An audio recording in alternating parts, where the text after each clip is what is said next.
नमस्कार, आप देख रहे हैं टीवी 20 न्यूज। टीवी 20 न्यूज पर खबरों का सिलसिला जारी है, बने रहिए हमारे साथ। आजमगढ़ इस्कॉन की एक आवश्यक बैठक गुरुवार को शहर के मुख्य चौक स्थित अमरनाथ अग्रवाल के आवास पर आहूत की गई। बैठक में जनपद में हो रहे इस्कॉन श्रीमद् भागवत के कथावाचक वरिष्ठ सन्यासी भक्ति पदम सौरभ प्रचारक महाराज बतौर अतिथि शामिल हुए। बैठक में शहर के गणमान्य व्यवसायियों के बीच भगवान कृष्ण के प्रति लोगों में भक्ति की भावना जागृत करने और भव्य इस्कॉन मंदिर के निर्माण को लेकर विशेष चर्चा हुई। मुख्य अतिथि इस्कॉन के वरिष्ठ सन्यासी ने बैठक को संबोधित करते हुए बताया कि आजमगढ़ को आर्यमगढ़ बनाना ही हमारा उद्देश्य है। यह तभी संभव है जब भागवत कथा होगी। हमारी सरकार से मांग है कि इस्कॉन को एक जमीन दिलवाकर आजमगढ़ को एक आध्यात्मिक केंद्र बनाने में हमारी मदद करें।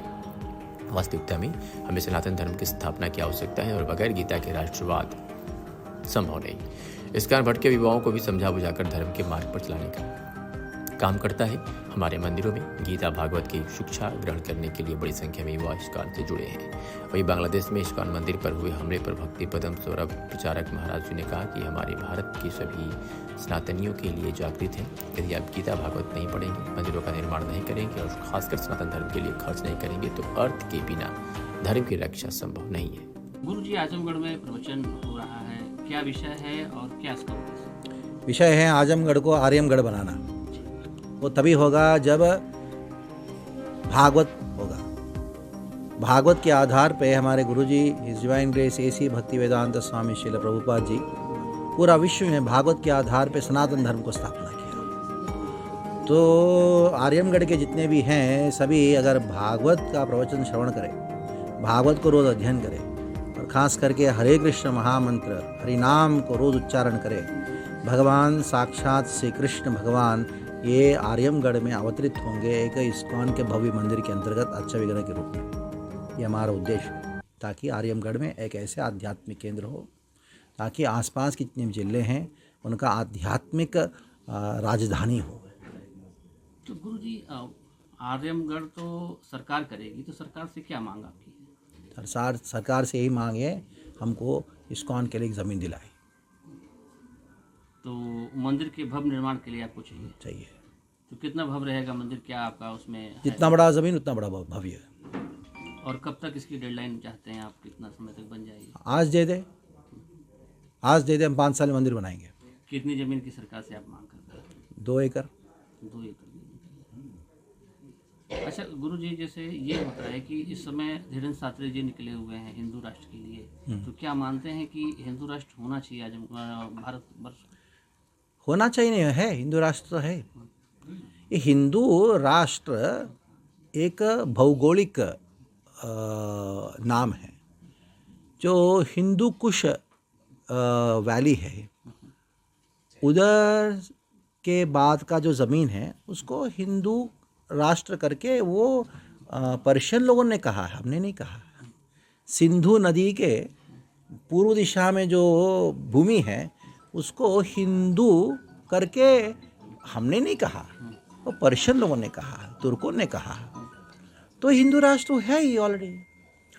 और वास्तविकता में हमको सनातन धर्म की स्थापना की आवश्यकता है। भौगोलिक अवस्था के अनुसार हिंदू राष्ट्र तो है ही, लेकिन ये सनातन धर्म इस भूमि की है। वेद भगवद गीता भागवत इस भूमि की है। व्यक्ति के अंदर स्वेच्छता है, सनातन धर्म स्वेच्छता देता है। जिस किसी को विदेश का धर्म को पालन करना है करे, हमको कोई प्रॉब्लम नहीं है। लेकिन ये देश का धर्म तो वेद है ना, देश का धर्म तो गीता है ना।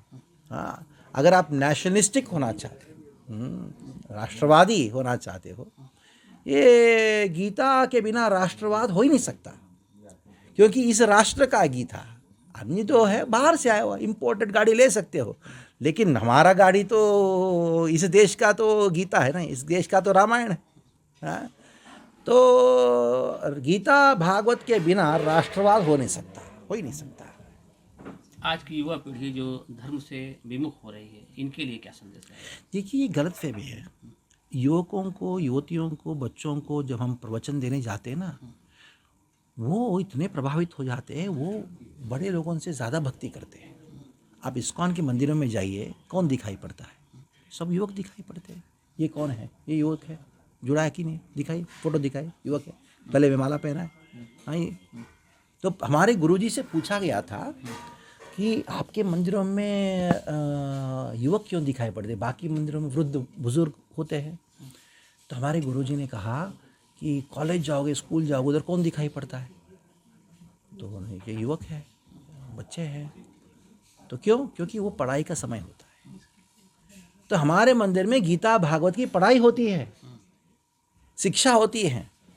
उसकी वजह से युवक जुड़े हुए हैं, धर्म से विमुक्त नहीं है वो लोग। उनको समझाने वालों की आवश्यकता है, उनको उनके हिसाब से समझाने वालों की आवश्यकता है। वो हम काम करते हैं, वही काम है हमारा।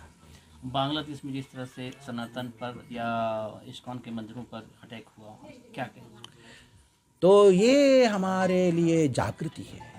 जितने भारत के जो सनातनी हैं उनके लिए जागृति है। अगर आप गीता भागवत नहीं पढ़ोगे, मंदिरों का निर्माण नहीं करोगे और ख़ास करके सनातन धर्म के लिए खर्चा नहीं करोगे, क्योंकि अर्थ के बिना धर्म की रक्षा नहीं होती है, आपका भी वैसी अवस्था होने वाली है।